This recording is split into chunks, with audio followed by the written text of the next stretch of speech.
Look at this. We are just about done to push the button and crank this baby up.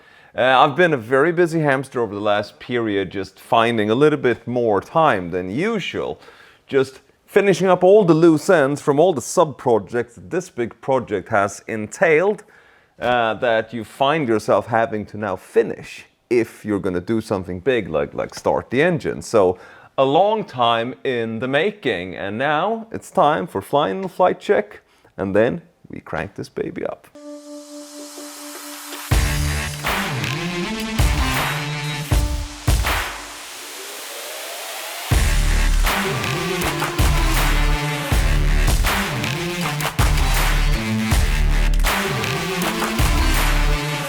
We shall start in the front to see where we are.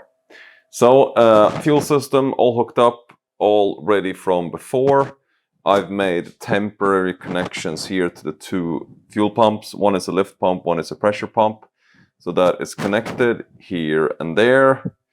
The wire harness, as you can see, is just an absolute mock-up of everything because I haven't designed the wire harness to this compartment yet, but I need to get a few things running. So we have the fuel pump there. We have some connections to tire pressure monitor that I needed to get in to get away with the error messages. We have, here's an oil temperature sender that just sits with this and then goes down to the oil cooler, which is down there, and we have a sender there, right? Done up the oil lines here, and the oil system is the thing that is the biggest test of this. It's this guy here. This has never been tested before because no one has this system, I guess, since I designed it myself. Yeah, we want to see how this goes. We have the filter there, and behind the filter is the return that goes under the car. Let's have a look under the car in a second. And we have a catch tank here, and then we have the breather from the crankcase coming in there. This is a little Wi-Fi router, so I don't have to have a cable connected to the car, but now it sits in a plug in the wall. Otherwise, the router is restarting every time I restart the car, which you do a lot when you're testing. So let's see if we can make some justice into the work that has gone into the oil conduits here in the bottom.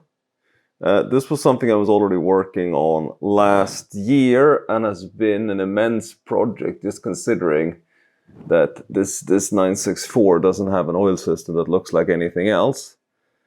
But just as we showed a second ago with the oil tank in the front there, we have those conduits coming down. The one in the top here is the pressure return, and the other one is the one that goes to the oil pump inlet. So to secure this, I made brackets that tries to consider as best as you can that these are hot and we don't want to have the heat too close to the fuel lines that are here. And also to consider the material of these. This is a PC blend with long carbon fiber strands, 3D printed. This one takes well above the oil temperature. It goes up to 185 Celsius. This material, so it's good. And then to try to relax the hoses as much as possible, difficult to see here, but the top channel, maybe I can see them up here. The top channel sits at a diagonal there, and this is just to release the hoses. Continuing on downwards, we see that the concept continues until we get to the last one here, and I see I haven't put the cap on this one. The last one then spreads the hoses out, because here we transition through the gearbox mount. Right. So this piece is welded up.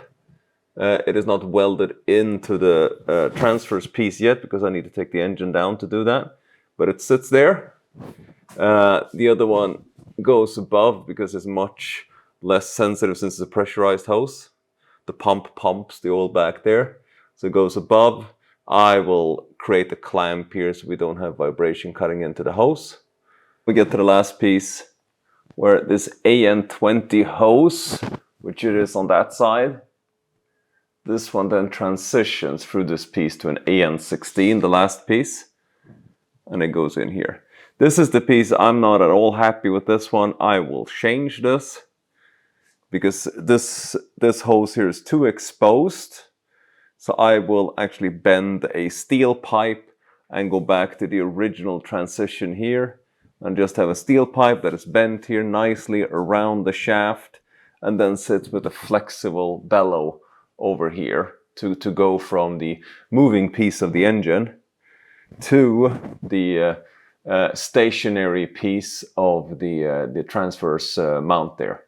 So I will change this. I will have to change this, and it will have to be some flexibility built into it to account for that this moves and that stands still. But nevertheless, I need to do something different here. This will work for the dyno, but I don't like the way it looks. On the other side, it just it's just a pressure pipe. It comes here and it goes up to here. Moving on from there to the ignition system.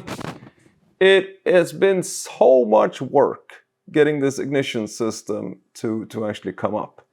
I ended up with these coils. This is a Denso.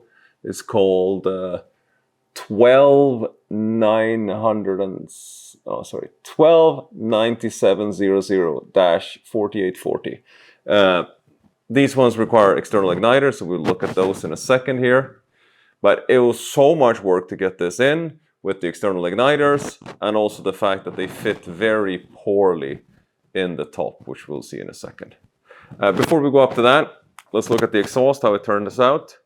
As you see, I made a complete idiot of myself, putting exhaust wrapping on one side and then doing Cerakote on the other side. I will have to find a way to align these. That will be a lot of work. They seem to be giving about the same performance. I will probably just take the coating off this one and Cerakote it like that one. Let's see. Let's see. This is good enough for dyno. Then with the exhaust, right now this is likely going to be extremely loud because it's only this muffler here. I do have extra mufflers that I can insert here, and that's to get down to the 95 decibel that is required in Sweden racetracks. Lambda on each side, it looks the same, lambda, and then I have an exhaust probe here for temperature. This is just to see that the engine is behaving the way it's supposed to. Looking from the top, okay. Let's look at ignition first. This is the setup I ended up with. So the harnesses come in from the ECU up here, right? Then we have a power connection as well that comes from the PDM. And then we have a sensory connection going out to the engine. So that picks up every sensor on the engine. This green box will be black in the end, but yeah. Here we have the igniters for the ignition. So it's a double-decker setup where you have two in the top and two in the bottom. So they sit now on plastic plates, but aluminum plates in the end. So that means that 3 cylinders share one igniter. So I can diagnose very easily if something is wrong. Then that, of course, goes down to each of the sides here. These coils are very difficult with the 993 cylinder valve covers to get to fit. So I had to really struggle a lot to get this to work and actually take away material on this side to even get it to fit. So if anyone has a perfect setup here for a 993 basis engine, which this engine is nowadays, then be happy to hear that. Everything else with the engine is done up. I've tested all the sensory. I've tested the ignition cylinder by cylinder. A long time in the making, this one. But you know what? It's happening now. Injection checked, ignition checked, all of the other things checked. I'm just going to top up the fluids and then we see if she starts.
First start is always a blast, and this one was blasting. So you know what? Let's just go through everything, see how it looks, and then we start the procedure with doing the first bit of a run-in. But, you know, it started. Okay, so I have it set up here. If I do this, it will be ready to crank. I have the Motec M tune just here on my computer, so I can actually see what's going on here. I don't really know this software that good, so it will be a little bit of a surprise, but let's go.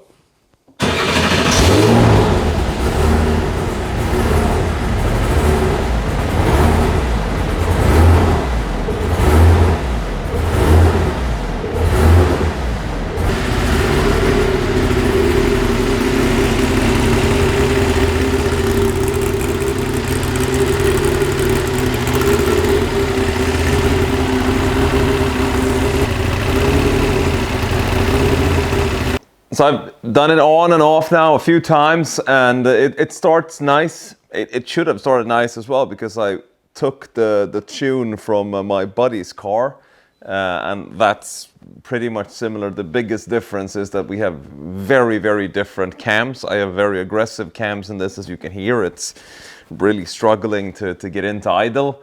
And the other difference is that I have another exhaust. Otherwise, the engines are very much the same when it comes to valves and all that, so intake and so on.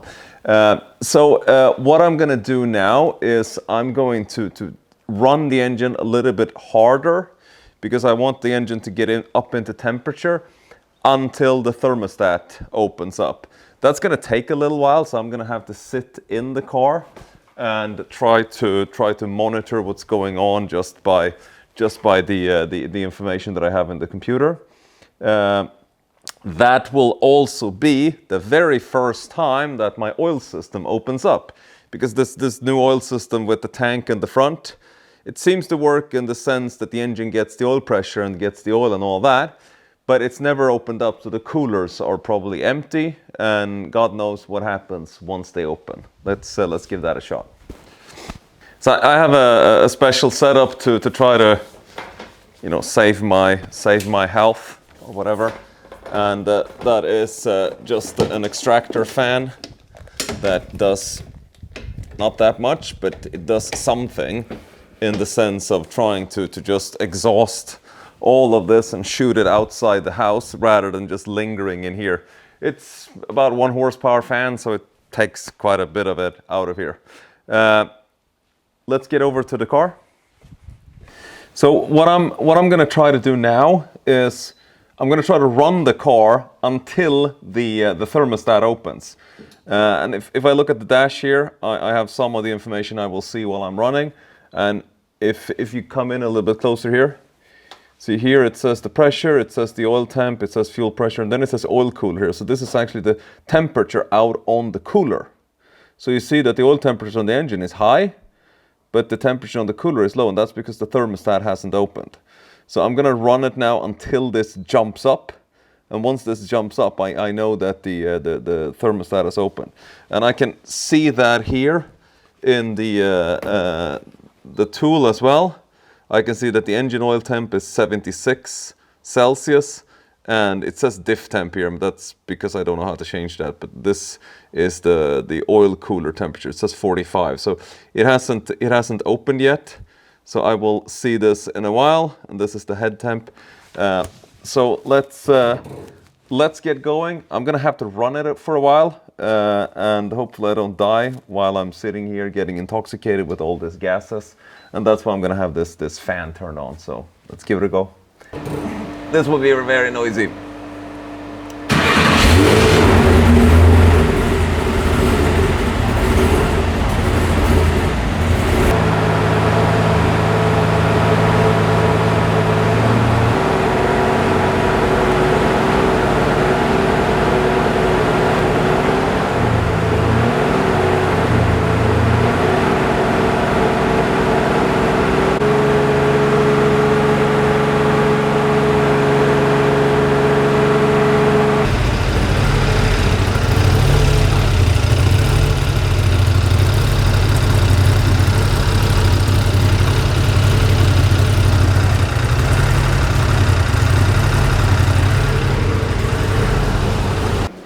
So this exhaust wrapping that I did, it's telling us it's alive essentially because it's smoking a lot.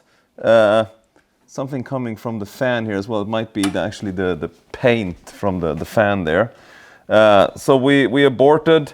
What I can see in my logs now is that the coolant, the temperature out in the coolers is actually the same as it is in the inlet of the engine, which means that the oil is coming from the engine, it's going into those coolers, the thermostat has opened, getting cooled in the coolers and then come back. So what I want to do then, since the engine is properly hot now, is I'm going to take my temperature gun and I'm going to go over to the radiator and see actually if it's open in that sense. So let's go over there.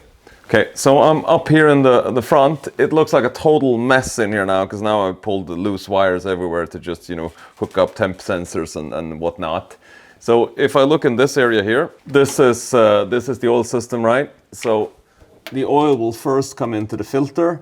So if I try to get a temperature there, it says 71. This is reflective surface and whatnot, so it doesn't work perfectly like that. If I then go down and check at the cooler is down here, you won't see it, but it's there. It says 71 as well. So the temperature coming from the filter is the same as I have here. That's really what it should be, so I'm good with that. Then I check the outlet of the cooler, and it's 42, 71, 42, so 30 degrees less. These are just radiators without any air into them right now, so I'm not sure how much that actually says what the outlet temperature is. But anyway, looking at what the oil tank is right now, it's 47. So yeah, it sounds reasonable to me. I should actually see a quite big drop in the inlet temperature of the oil now that the coolers are hooked up. I'm going to run it again and see if I can see something in the graphs. But all in all, I think the oil system is actually working. Too bad that the exhaust wrapping is just smoking like crazy, because that made me abort the test a little bit. Yeah, let's see. And here we are.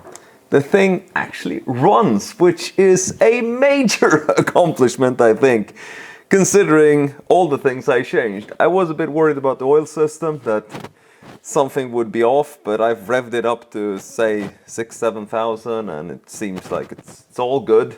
The thing sounds angry. It sounds really mean, this car, which I think once the map is in a better place, I will dare to test it out a bit more. Right now I'm just being very careful with it, just running it on idle, just you know, running so the temperature opens, because you know, this is my build, right? And every build does tell a story, and every detail the result of the thought behind it. And there's been a lot of thoughts and details going into this, which leads me to think about what's left before the next step. Well, the next step is engine dyno, and I have two things I need to get done before that. It's the clutch pedal. Something needs to happen so we can gear at the dyno, and the other one is the next pedal, which is the brake, so that I can get in and out of the trailer, which means I will actually be driving the car in and out of the trailer. Yeah, that will be cool. I am psyched to get that done, and I am psyched that you're following me. If you like what I'm doing, follow, subscribe, write a comment, and I will see you next time.